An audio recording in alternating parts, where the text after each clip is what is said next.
নমস্কাৰ কথনৰ এটা বিশেষ অনুষ্ঠানলৈ আপোনালোকক আদৰণি জনাইছোঁ আৰু আজিৰ এই অনুষ্ঠানত আমি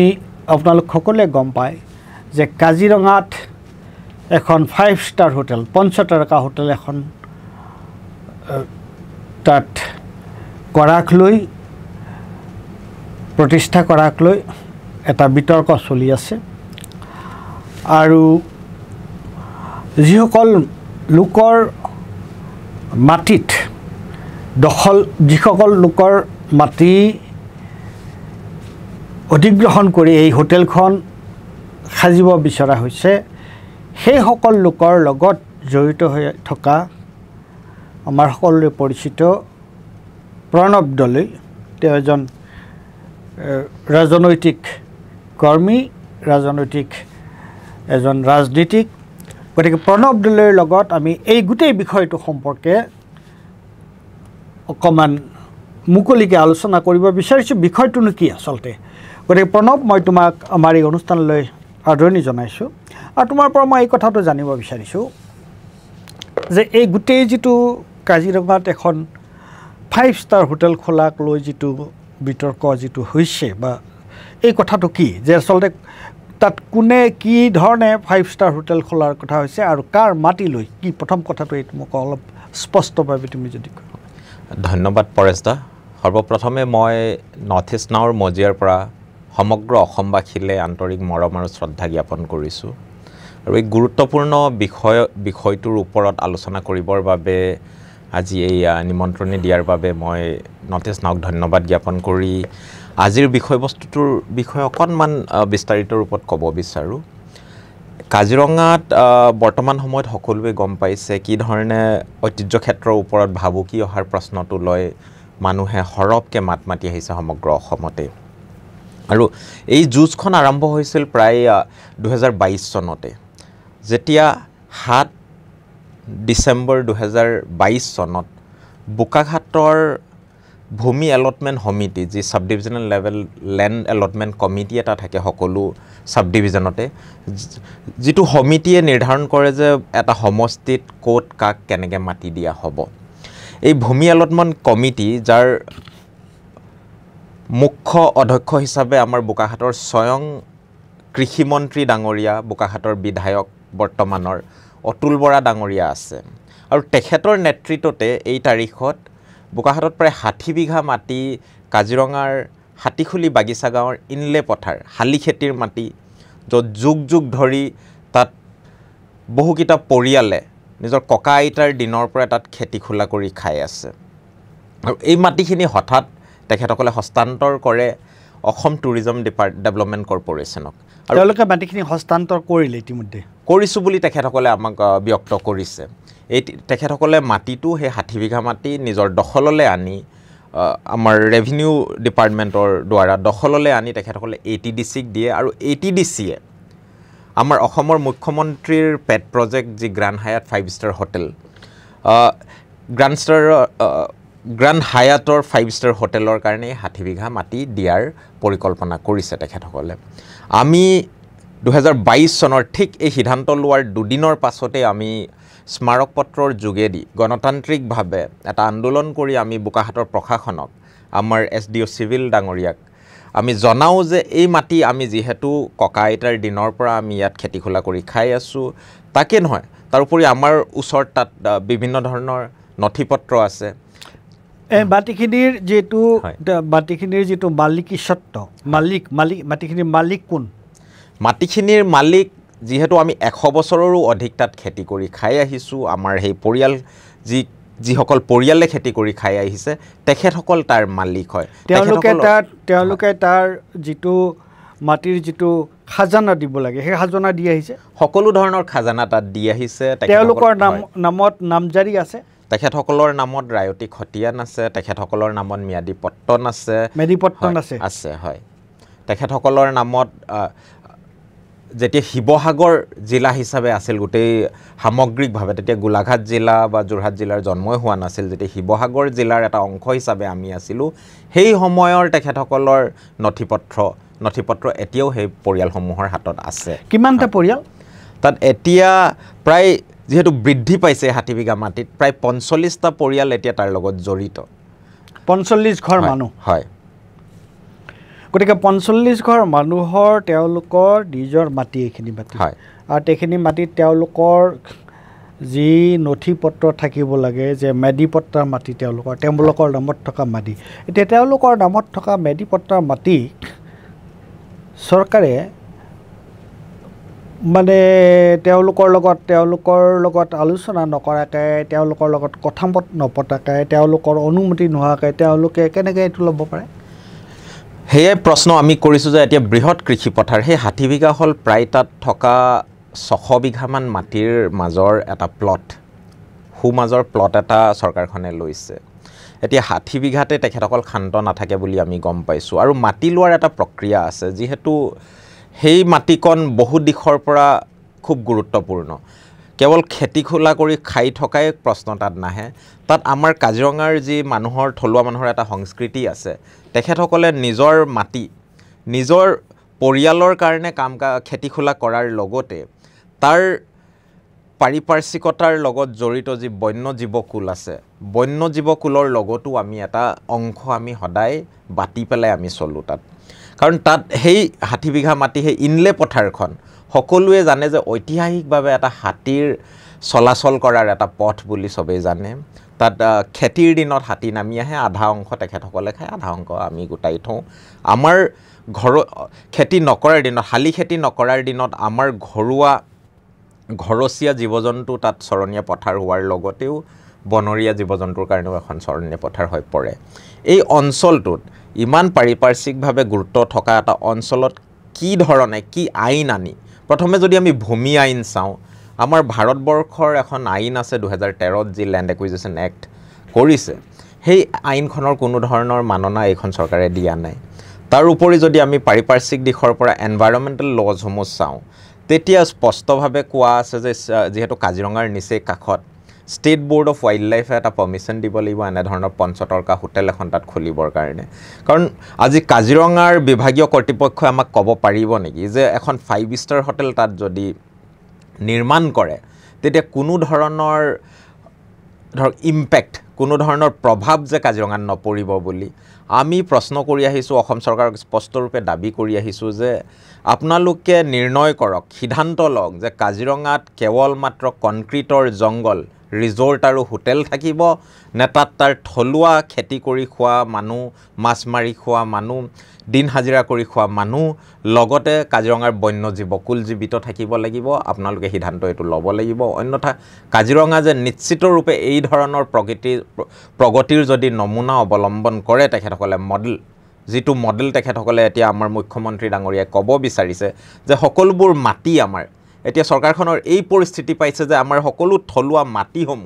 মাটিসমূহ তেখেতসকলে দখল কৰি বহিৰাগত পুঁজিবাদীৰ হাতত গতাই দি যিসকল মানুহে এতিয়া এখন হোটেল কৰিলে মই আপোনাক কওঁ পৰেশদা হোটেলখনত আমাৰ এই ৪৫টা পৰিয়ালৰ মানুহে কি পাব গ্ৰেণ্ড হায়াটৰ দুটা কথা খুব মই ভাবোঁ যে দুটা কথা খুব ফাণ্ডামেণ্টেল মৌলিক কথা দুটা আছে এটা হৈছে যে এই ৬০ বিঘা মাটিৰ মালিক কোন হয় ৬০ বিঘা মাটিৰ মালিক কোন এই ৬০ বিঘা মাটিৰ মালিক তুমি কৈছা যে ৪৫টা পৰিয়াল হয় ৪৫টা পৰিয়ালৰ মাটি এইখিনি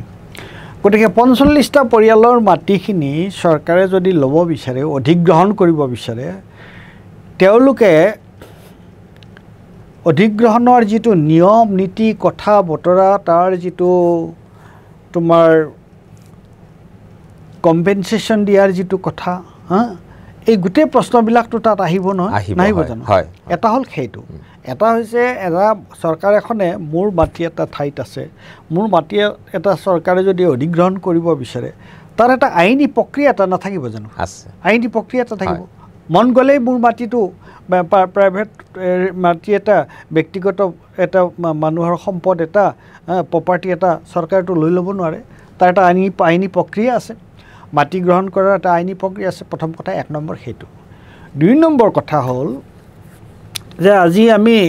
কেৰালাত কিটো ঘটনা দেখিছোঁ হয় ৱেনাডত কি ধৰণৰ তাত ভূমিস্খলন হৈ তাত কি ধৰণৰ অৱস্থাটো হৈছে আজিৰ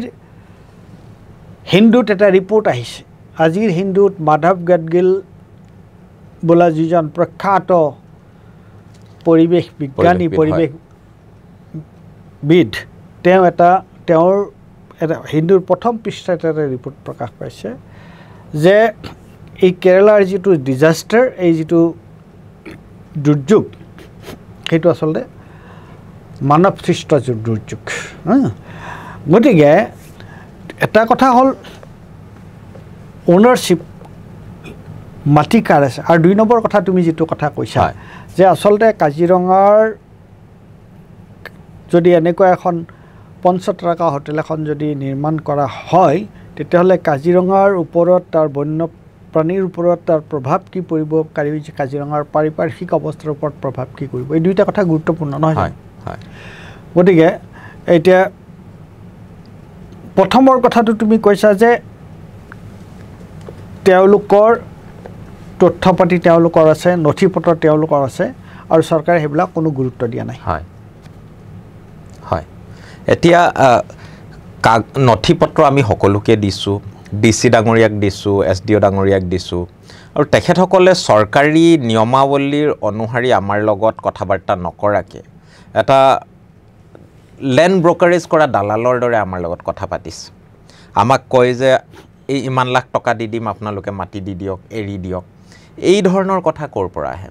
নিশ্চিত ৰূপে চৰকাৰৰ ফালৰ পৰা কোনো এই বিজেপি চৰকাৰখনৰ ফালৰ পৰা কোনো ডিৰেকশ্যনছ আছে তেখেতসকললৈ এই বিজেপি চৰকাৰখনে সম্পূৰ্ণৰূপে নিজৰ স্বৈৰচাৰিতাৰ এয়া প্ৰমাণ দিছে আৰু আজি অসমত যদি কওঁ সম্পদ হিচাপে আমাৰ প্ৰাকৃতিক সম্পদ অজস্ৰ আছে আৰু সেই সমূহ তেখেতসকলে লুণ্ঠন কৰি এতিয়া অসমক কোঙা কৰাৰ এটা মডেল তৈয়াৰী কৰিছে আৰু ইয়াত আমাৰ থলুৱা মানুহৰ লাভ আমি একো দেখা নাই আজি কাজিৰঙা হৈছে মানে তেখেতসকলে ফুলদানিৰ দৰে ব্যৱহাৰ কৰিবলৈ চেষ্টা কৰিছে আৰু ধনী মানুহৰ হাতত গতাই দি কেৱল মাত্ৰ বিদেশী পৰ্যটক আহি বা দেশী বিদেশী পৰ্যটক আহি তাত কেৱল মাত্ৰ থলুৱা মানুহৰ লগত কোনো ধৰণৰ কানেকশ্যন নাথাকে তাত সম্পূৰ্ণৰূপে মুনাফা কিছুমান মানুহৰ হাতত গতাই দিয়াৰ এটা পৰিকল্পনা তেখেতসকলে কৰিছে মই এইখিনিত এটা প্ৰশ্ন কৰিব বিচাৰিছোঁ যে কাজিৰঙাৰ গুৰুত্বটো ক'ত কাজিৰঙাৰ গুৰুত্বটো হৈছে যে কাজিৰঙা হিচাপে যদি নাথাকে তেতিয়াহ'লে জানো তাৰ তাৎপৰ্য থাকিব সম্পূৰ্ণৰূপে নাথাকে আৰু কাজিৰঙাৰ তাৎপৰ্য তেতিয়াহে থাকিব যেতিয়া তাৰ থলুৱা কৃষিজীৱী জনগণে কাজিৰঙাৰ বন্যজীৱকুলৰ লগত যি ধৰণে আজি যুগ যুগ ধৰি একেলগে তাত জীৱন অতিবাহিত কৰি আহিছে সেই একে পৰিক্ৰমাটো যদি অব্যাহত নাথাকে তেনে কাজিৰঙা কেতিয়াও জীৱিত হৈ থাকিব নোৱাৰে সো এতিয়া বাৰিষাৰ সময়ত নেচাৰেলি কাজিৰঙাৰ জীৱ-জন্তু হাইলেণ্ড কাৰ্বি পাহাৰলৈ যাব যদি সকলোবোৰ অঞ্চল আপুনি কনক্ৰিটেৰে তাত বেৰি পেলায় তেতিয়া সেই জীৱ-জন্তু ক'লৈ যাব আৰু জীৱ-জন্তু এনেকুৱাও তেখেতসকল নহয় যে ডেজিগনেটেড কৰিডৰ আকৌ তাতো ডেজিগনেটেড কৰিডৰ্ছ আপোনালোকে ক'ত বনাইছে আজি হালদিবাৰীত য'ত আমাৰ থলুৱা মানুহে খেতি খোলা কৰি খাই আছিল সাধাৰণ দুখীয়া মানুহক উচ্ছেদ কৰিবৰ কাৰণে আপোনালোকৰ অকণো কুণ্ঠাবোধ নহয় যিসকল মানুহে আচলতে কাজিৰঙাক জীৱিত ৰাখিছে খেতি কৰি কিন্তু তাৰ হলনি যিসমূহ অঞ্চলত নেচাৰেলি তেখেতসকলে যায় তাত আকৌ আপোনালোকে কনক্ৰিটৰ জংঘল বনাই আছে এই ধৰণৰ ডুৱেলিটি কাজিৰঙাৰ কাৰণে খুব ভয়ংকৰ ভৱিষ্যতৰ এটা দিশে আগুৱাই লৈ যোৱাৰ এটা পৰিস্থিতি তেখেতসকলে তাত তৈয়াৰী কৰিছে আৰু আপুনি কোৱাৰ দৰে মাধৱ গাডগিল হওক ৰামচন্দ্ৰ গুহা আমি সকলোৱে জানো তেখেতসকলক পঢ়িয়ে আমি ধৰক কোএক্সিষ্টেন্সৰ কথা আমি আমাৰ ভাৰতৰ কনজাৰ্ভেশ্যন ইতিহাসৰ কথা বহুতবোৰ আমি গম পাইছোঁ আৰু এইটো যিটো মডেল তেখেতসকলে কৈছে আমি বাৰে বাৰে কৈ থাকোঁ ব্ৰিটিছৰ সময়তেহে তেনে বিলাসিতাৰ কাৰণে কিছুমান জাগা তেখেতসকলে ব্যৱহাৰ কৰিছিল আমি সকলোৱে জানো যে এখন গেম চেংচুৰী আছিল কাজিৰঙা য'ত ব্ৰিটিছৰ লগত থকা তেখেতসকলৰ পৃষ্ঠপোষকতাত থকা কিছুমান নবাব বা কিছুমান ৰজা মহাৰাজাই আহি বিলাসিতাৰ কাৰণে গঁড় চিকাৰ কৰিছিল হাতী চিকাৰ কৰিছিল মহ চিকাৰ কৰিছিল আৰু তাৰ কাৰণে তেখেতসকলে এটা চেঞ্চুৰী বনাই লৈছিল কাজিৰঙাখন তাৰ পৰা আমি আগুৱাই গৈ ভাৰত এখন গণতান্ত্ৰিক দেশ হিচাপে আমি তাক অভয়াৰণ্য সৃষ্টি কৰি ৱৰ্ল্ড হেৰিটেজ সাইটৰ এটা সন্মান দিবৰ কাৰণে আমি জনগণই তাৰ কাৰণে আমাৰ নিজৰ বলিদান দিছোঁ কাজিৰঙাৰ ৰাইজে দিছে বহু মাটি মোৰ ককা আইতাই দিছে কাজিৰঙাৰ কাৰণে আমাৰ পূৰ্বপুৰুষসকলৰ গাঁওসমূহ এতিয়া সকলোবোৰ কাজিৰঙাৰ ভিতৰত আমি কোৱা নাই যে আমি ঘূৰাই ল'ম সেইখিনি কিন্তু থকা যিকণ ঠাই আছে সেইকণ আমাৰ পৰা কাঢ়ি নল'বৰ কাৰণে আমি চৰকাৰখনক বাৰম্বাৰ দাবী জনাই আছোঁ আকৌ পুনৰাই যদি সেইটো মডেলেই আনে য'ত কেৱল মাত্ৰ এতিয়া বিলাসিতা কৰিবৰ কাৰণে বৃহৎ হোটেল আৰু বৃহৎ হোটেলৰ দ্বাৰা কিন্তু আমাৰ থলুৱা যুৱক যুৱতীৰ একো লাভালাভ নাই তাত আমাৰ ল'ৰা ছোৱালীয়ে কোনো ধৰণৰ চাকৰিও নাপায় সেই কথাটো সেইটো এটা বহুত পিছৰ কথা প্ৰথম কথাটো হৈছে do U need a 5-star hotel in Kaziranga মোৰ মতে আমাক কাজিৰঙাৰ মাজত কোনো ধৰণৰ 5-star হোটেল আমাক প্ৰয়োজন নাই ইতিমধ্যে চাৰিওফালে এই কথাটো সৰ্বত্ৰ এই কথাটো আলোচনা হৈছে যে ইকো টুৰিজিমৰ নামত যে বিভিন্ন ধৰণৰ ৰিজৰ্ট বিভিন্ন ধৰণৰ কনষ্ট্ৰাকশ্যন বিভিন্ন ধৰণৰ যিবোৰ কাৰ্যকলাপ আৰম্ভ হৈছে অকল কাজিৰঙা বুলিয়ে নহয় সমগ্ৰ ভাৰতবৰ্ষতে ই আচলতে আমাৰ যিটো প্ৰাকৃতিক যিটো পৰিৱেশ সেই প্ৰাকৃতিক পৰিৱেশটো যথেষ্ট বিঘ্নিত কৰিছে আৰু সেইটোক আমি we need to actually stop it নহয় জানো আৰু এতিয়া কাজিৰঙাৰ এই গোটেই কথাটোক লৈ পেলাই কোনোবা কিবা এটাৰ অধ্যয়ন বা কৰা বা কিবা বিশেষজ্ঞ কমিটি তেনেকুৱা ধৰণৰ কিবা আছে নেকি তেনেধৰণৰ কোনো ধৰণৰ কমিটি নাই তেখেতসকলে সিদ্ধান্ত লোৱা যিকোনো সিদ্ধান্ত ল'ব হ'লে তেখেতসকলৰ পৃষ্ঠপোষকতাত থকা বোকাখাটৰ কিছুমান স্বনিয়োজিত সমাজসেৱক আছে যিসকল চৰকাৰৰ এই সমিতিসমূহত বহে আৰু সমগ্ৰ কাজিৰঙাবাসীৰ হৈ তেখেতসকলে আমাৰ ডেথ চাৰ্টিফিকেটবোৰ লিখি থাকে প্ৰতিটো ক্ষেত্ৰতে আমি দেখা পাইছোঁ আৰু এই ধৰণৰ নেপটিজম যি চলি আছে সেয়া সমগ্ৰ অসমীয়া জাতিৰ কাৰণে কিন্তু এটা অভিশাপ হৈ পৰিছে আৰু এইখন চৰকাৰৰ সময়ত তাক দেখিছোঁ যে আমি দুগুণে বৃদ্ধি পাইছে এতিয়া কাজিৰঙাখন বাচি থাকিবৰ কাৰণে কি ধৰণৰ তাত উন্নয়নৰ প্ৰয়োজন আপুনি কোৱাৰ দৰে ঠিক আমিও দাবী কৰি আহিছোঁ যে এটা এক্সপাৰ্ট কমিটি আহিব লাগিব আজি ইউনেস্কোৰ ৱৰ্ল্ড হেৰিটেজ ছাইট হিচাপে আমি নিজে গৌৰৱবোধ কৰোঁ কিন্তু ইউনেস্কোৰ ৱৰ্ল্ড হেৰিটেজ ছাইটৰ গাইডলাইনছত যদি আমি চাওঁ তাত প্ৰথমতেই লিখা আছে ইণ্ডিজিনিয়াছ আৰু লোকেল কমিউনিটিজৰ অধিকাৰ কিন্তু সাব্যস্ত তাত কৰিব লাগিব because they are the chief and the best wardens of keeping a space alive এটা ইক'লজিকেল হটস্পটক যদি আমি জীৱিত ৰাখিব লাগিব তাৰ কাৰণে থলুৱা জাতীয় জনগোষ্ঠীয় মানুহসমূহ তাত থাকিব লাগিব কিন্তু আজি ইউনেস্কোৰ যি গৌৰৱ কৰি অসমে প্ৰতি মুহূৰ্ততে অসম চৰকাৰখনে যিসকলে হয়তো আজিলৈকে সেই ক্ল'জটো পঢ়া নাই বা পঢ়িলেও তেখেতসকলে জানি বুজি অৱমাননা কৰিছে আজি তাত কিন্তু আমাৰ থলুৱা মানুহৰ অধিকাৰ সম্পূৰ্ণৰূপে তেখেতসকলে মচি পেলাইছে আজি মই আৰু এটা এক্সাম্পল দিওঁ 5-star হোটেলৰ কথা যেতিয়া ওলালে ঠিক এতিয়া হাতীখুলি বৰবিলত প্ৰায় 400টা মানুহক হাতীখুলি বাগিচাৰ ঠিক লাগি থকা অঞ্চলত 400টা পৰিয়ালক উচ্ছেদৰ নোটিছ জাৰি কৰি ৰাখিছে আৰু ডিচিয়ে এতিয়া উদ্যুত হৈছে উচ্ছেদ কৰিবৰ কাৰণে আৰু তাৰ ঠিক সন্মুখত যোনটো ঠাইৰ পৰা মানুহখিনি খেতি কৰি খোৱা মানুহখিনি উচ্ছেদ কৰিব তাৰ অপজিট এণ্ডত এতিয়া টাটাৰ বৃহৎ 5-star হোটেল এখন গঢ়িবৰ কাৰণে তেখেতসকলে মাটি বাৰী ইতিমধ্যে জোখমাখ লৈ তাৰ গছ গছনি কাটিবলৈ আৰম্ভ কৰিছে এইটো কি ধৰণৰ ডেভেলপমেণ্ট মডেল আমাৰ অসমীয়াৰ ওপৰত জাপি দিবলৈ চেষ্টা কৰিছে এই কথালৈ আমি চিন্তিত হৈছোঁ আৰু কাজিৰঙাখন সঁচা অৰ্থত যিসকল মানুহে আজি ত্যাগৰ বলত আজি কাজিৰঙাখন জীৱিত ৰাখিছে সেইসকল মানুহৰ অধিকাৰ নাইকিয়া হৈছে ইয়াত আমি বিশেষভাৱে আমাৰ চৰকাৰখনক জগৰীয়া কৰিবই লাগিব কাৰণ তেখেতসকলৰ অধীনতে ইয়াৰ ধৰক আমাৰ ফৰেষ্ট ডিপাৰ্টমেণ্ট চলি আছে ৰেভিনিউ ডিপাৰ্টমেণ্ট চলি আছে এইসমূহ ডিপাৰ্টমেণ্টে কিন্তু জনগণৰ হৈ আজি কাম কৰা আমি দেখা পোৱা নাই তেখেতসকলে চৰকাৰৰ নিৰ্দেশ মতে কিছুমান ব্যক্তি স্বাৰ্থত ব্যক্তিগত কিছুমান কোম্পানীৰ কাৰণেহে কাম কৰি থকা আমি দেখা পাইছোঁ আৰু বিশেষভাৱে কাজিৰঙাত গতিকে প্ৰথম কথাটো এতিয়া তাৰমানে এই বস্তুটো আমি বুজিলোঁ যে এখেতসকলৰ মাটি তাত এইটো চৰকাৰী মাটি নহয় তাত এতিয়া বিভিন্ন ব্যক্তিগত পৰিয়ালৰ সেই মাটি আৰু তেওঁলোকৰ লগত কোনো ধৰণৰ আলোচনা বিলোচনা নকৰাকৈ চৰকাৰে কোনো আইনী প্ৰক্ৰিয়াৰ যোগেদি তেওঁলোকে সেই মাটি অধিগ্ৰহণ কৰা নাই 1 নম্বৰ কথা 2 নম্বৰ কথা কাজিৰঙাৰ যিটো সামগ্ৰিকভাৱে কাজিৰঙাৰ যিটো পৰিৱেশ সেই পৰিৱেশত এনেকুৱা এখন 5-star হোটেল নিৰ্মাণ কৰাৰ কথাটো কাজিৰঙাৰ যিটো পৰিৱেশ সংৰক্ষণৰ যিটো কথা আছে তাৰ লগত এটা নিমিলা কথা বা এই সন্দৰ্ভত কোনো বিশেষজ্ঞ কমিটি কোনো নাই একো নাই কোনো ধৰণৰ বিশেষজ্ঞ কমিটিৰ আজি পৰ্যন্ত আমি কোনো ধৰণৰ ৰিপৰ্ট দেখা পোৱা নাই বিশেষজ্ঞ কমিটি বাদে দিয়ক ষ্টেট বোৰ্ড অফ ৱাইল্ড লাইফৰে এখন আমি ধৰক ক্লিয়াৰেন্স সাৰ্টিফিকেট এখন পোৱা নাই তাত নাই স্যাংচন তেওঁলোকে ষ্টেট বোৰ্ড অফ ৱাইল্ড লাইফে কগনিজেন্স ল'বই লাগিব যিহেতু কাজিৰঙা অভয়াৰণ্যৰ ডেজিগনেটেড বাউণ্ডাৰীৰ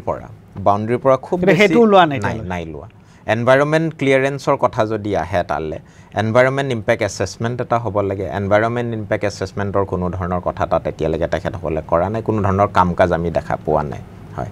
আৰু তাৰ উপৰি কৃষিভূমি হয় শালি খেতি কৰি আজি 100 বছৰে মানুহে তাত খাই আছে আৰু শালি ধান হ'ল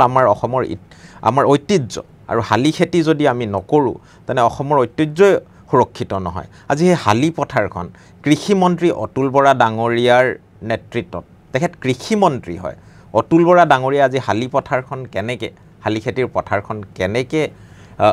এটা কোম্পানীক গতাই দিব পাৰিছে সেইলৈ কিন্তু আমি চিন্তিত হৈছোঁ আমি অতুল বৰা ডাঙৰীয়াক আমি প্ৰশ্ন কৰি আহিছোঁ বাৰে বাৰে যে আপুনি এজন কৃষি প্ৰধান ৰাজ্যৰ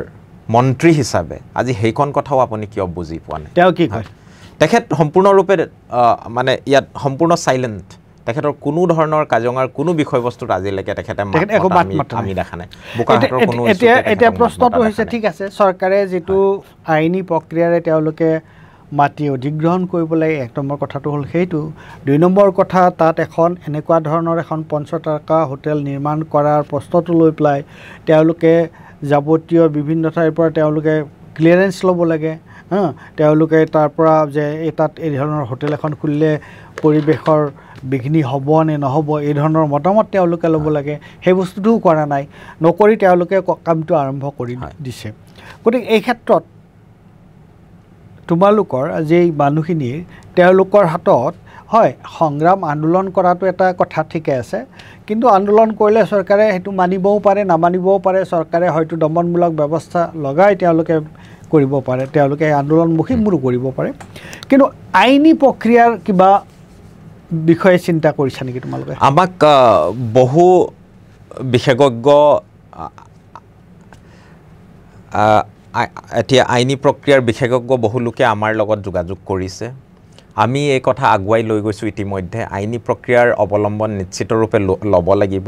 গণতান্ত্ৰিক আন্দোলন যিহেতু 2022 চনৰ পৰা আমি কৰি আহিছোঁ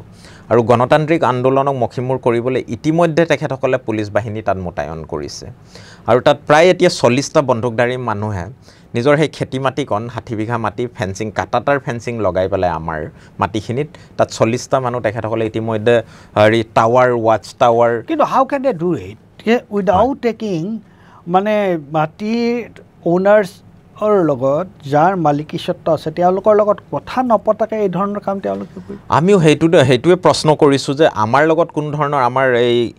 যিসকল মানুহে তাত খেতি কৰি খাই আছে যিসকল পৰিয়ালৰ অধীনত আছে সেই মাটিখিনি তেখেতসকলৰ লগত কোনো ধৰণৰ বৈঠক নোহোৱাকৈ কেনেকৈ আপোনালোকে ইয়াত পুলিচ ফ'ৰ্চ লগাই পেলাই যে মাটিখিনি অধিগ্ৰহণ কৰিব পাৰিছে এইখন চৰকাৰৰ নৈতিকতাত আমি সেই প্ৰশ্নটো আমি আনিবলৈ বিচাৰিছোঁ তেখেতসকলক আঙুলি টুৱাইছোঁ যে আপোনালোকৰ এয়াই যদি প্ৰক্ৰিয়া হয় অসমৰ জনগণই কি আপোনালোকক কেৱল মাত্ৰ পুলিচ মিলিটাৰী লগাই পেলাই নিজৰ মানুহৰ ওপৰত দমন নীতি আৰোপ কৰিবৰ কাৰণে আপোনালোকক এই গাদী দিছিল নেকি এই আসনখন দিছিল নেকি এতিয়া প্ৰণৱ আমাৰ মাত্ৰ আৰু 2 মিনিট সময় আছে এই 2 মিনিট সময়ৰ ভিতৰত তুমি এই বিষয়টো সম্পৰ্কত আৰু কিবা কথা ক'ব বিচাৰা নেকি কিয়নো ইতিমধ্যে আমি মোটামুটি বিষয়টো সম্পৰ্কত এটা থুলমূল আভাস এটা পাইছোঁ যে কি হৈছে কেনেকুৱা ধৰি বা তোমাৰ এই আৰু তুমি নিজৰ ফালৰ পৰা কিবা ক'ব বিচাৰা নেকি হয় এইটোৱে ক'ব বিচাৰোঁ যে এটা প্ৰপাৰ মডেল থাকক কাজিৰঙাত যি টুৰিজম আমাক যদি লাগে অসমৰ জনগণক লাগে সকলোৱে কয় তেতিয়া কাজিৰঙাৰ মানুহক যদি যিহেতু টুৰিজম লাগে দেট শুড বি পিপল চেণ্ট্ৰিক তাৰ থলুৱা মানুহে লাভান্বিত হোৱা টুৰিজম দিয়ক আলহী ঘৰ হিচাপে এটা স্কিম আহিছিলে ভাল স্কিম য'ত সাধাৰণ মানুহে একোটা হোমষ্টে কৰি পেলাই আলহীক আপ্যায়ন কৰিব পাৰিছিল আজি কাজিৰঙালৈ যে যি হাজাৰ হাজাৰ লাখ লাখ মানুহ আহিছে বুলি যি গৰ্ব অসম টুৰিজমে কৰি আছে সেয়া কাৰ কাৰণে আহিছে তাৰ থলুৱা মানুহখিনিৰ অৱদানৰ বাবেহে আহিছে আজি থলুৱা মানুহৰ কেন্দ্ৰিক তাত টুৰিজম হওক এনেকৈ বৃহৎ যদি অট্টালিকা বনাই চাৰিওফালৰ পৰা ৱাল ফেন্সিং মাৰি বৃহৎ ছুইমিং পুল বৃহৎ লাইট যদি দি পেলাই পাৰিপাৰ্শ্বিকভাৱে খুব সেন্সিটিভ এৰিয়াবোৰত যদি এই ধৰণৰ উন্নয়ন তেখেতসকলে কাম কাজ কৰে তেতিয়া কিন্তু নিশ্চিতৰূপে কাজিৰঙাখন জীৱিত নাথাকিব তাৰ উপৰি এটা ট্ৰেন্ড আমি দেখা পাইছোঁ যে কাজিৰঙাৰ প্ৰতিটো ইঞ্চি মাটিয়ে এতিয়া সোণৰ দৰে মূল্যৱান হৈ পৰিছে আৰু যাৰ ফলত বিভিন্ন আকাৰে প্ৰকাৰে আমি দেখা পাইছোঁ যে অসমৰ প্ৰায়বোৰ মন্ত্ৰী আমোলাৰ MLA কিন্তু কাজিৰঙাত ইতিমধ্যে সম্পত্তি গঢ় লৈ উঠিছে এইটো এটা কিন্তু সংকটজনক এটা সংকেত অসমৰ জনগণৰ কাৰণে আমি যিসকলক আমাৰ লিডাৰ হিচাপে চাওঁ তেখেতসকলে যদি অকল নিজৰ ব্যক্তিগত সম্পত্তি গঢ়াত লাগি যায় তেতিয়া অসম পুনৰবাৰ যে ব্ৰিটিছ ৰাজলৈ ৰূপান্তৰ হ'ব সেয়া নিশ্চিত they are acting like feudal lords এই সামন্তসকলেহে তেনেধৰণৰ চৰিত্ৰৰ অধিকাৰী আছিল আমাৰ গণতান্ত্ৰিকভাৱে জনগণৰ নেতাসকল তেনেধৰণৰ চৰিত্ৰ হোৱাটো আমি মুঠেও নিবিচাৰোঁ আৰু কাজিৰঙাৰ জনগণৰ প্ৰতি এইটোৱে আহ্বান যে আপোনালোক সকলোৱে বুজি উঠক যে থলুৱা মানুহখিনি বাচি থাকিব হ'লে কিন্তু আমাৰ হাতত থাকিব লাগিব টুৰিজম আমাৰ হাতত আমাৰ ভূমিৰ অধিকাৰ থাকিব লাগিব তেহে কাজিৰঙা জীৱিত থাকিব বন্যজীৱকুল জীৱিত থাকিব আৰু জনগণ জীৱিত থাকিব ঠিকে আছে গতিকে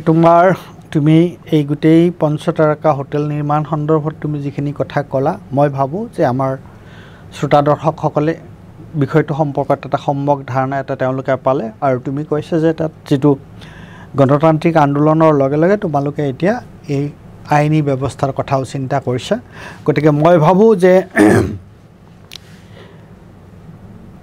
পৰিৱেশৰ যিটো কাজিৰঙা যদি তিষ্ঠি থাকিব লগা হয় তেতিয়াহ'লে কাজিৰঙাৰ সৌন্দৰ্যটো বা তাৰ যিটো তাৎপৰ্যটো তাত থাকিব যদিহে তাক যিভাৱে আছে তাক সেইভাৱে সংৰক্ষণ কৰা হয় আৰু তাৰ লগত স্থানীয় মানুহ যদি তাত নাথাকে তেওঁলোকৰ প্ৰশ্নটো যদি তাত চিন্তা কৰা নাই তাৰ পশু পক্ষীৰ কথাটো যদি চিন্তা কৰা নহয় আৰু তাক যদি কেৱল ব্যৱসায়িক দৃষ্টিভংগীৰে চোৱা হয় এইটো কিন্তু কাজিৰঙা হৈ নাথাকিব গতিকে ধন্যবাদ তুমি আমাৰ এইখিনি কথা জনোৱাৰ কাৰণে মই ভাবোঁ যে আমাৰ শ্ৰোতা দৰ্শক সকলো ইয়াৰ দ্বাৰা উপকৃত হ'ব ধন্যবাদ।